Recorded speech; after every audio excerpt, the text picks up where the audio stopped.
In the sterile, white corridors of oncology wards, time has long been measured in the slow drip of chemotherapy infusions. For patients diagnosed with EGFR exon 20 insertion non-small cell lung cancer, that diagnosis often felt like a definitive dead end.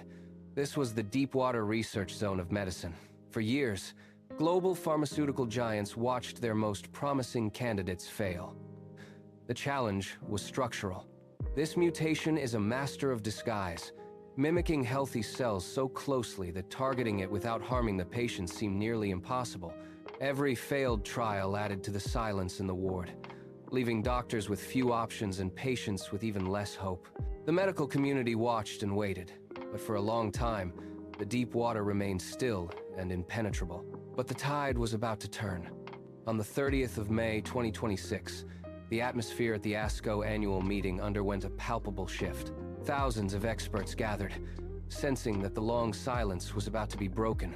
The focus turned to the results of the WU-KONG28 study.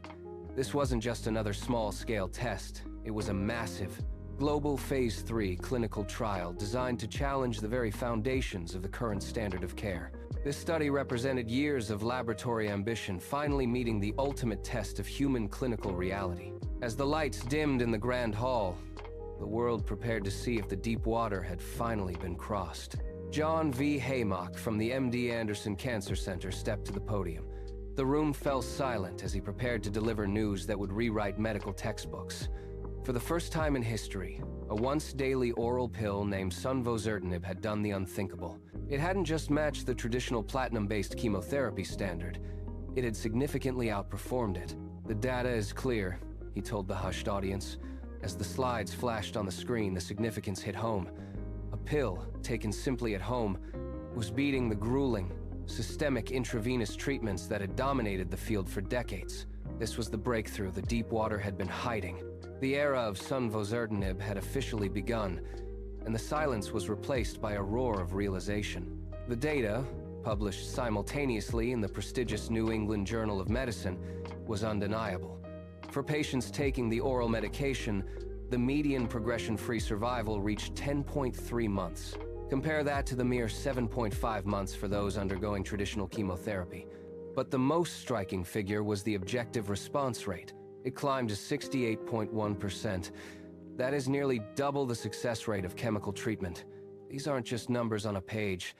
They represent months of life where the cancer is held at bay.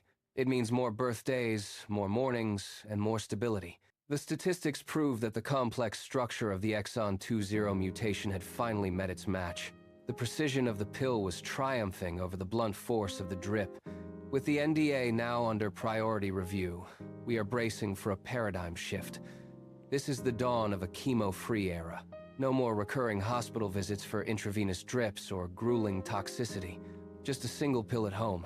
Sunvozertinib has turned the tide, transforming laboratory ambition into a global standard of care. For those fighting this rare mutation, the future is no longer a dead end. It is a future defined by convenience, safety, and most importantly, the gift of time.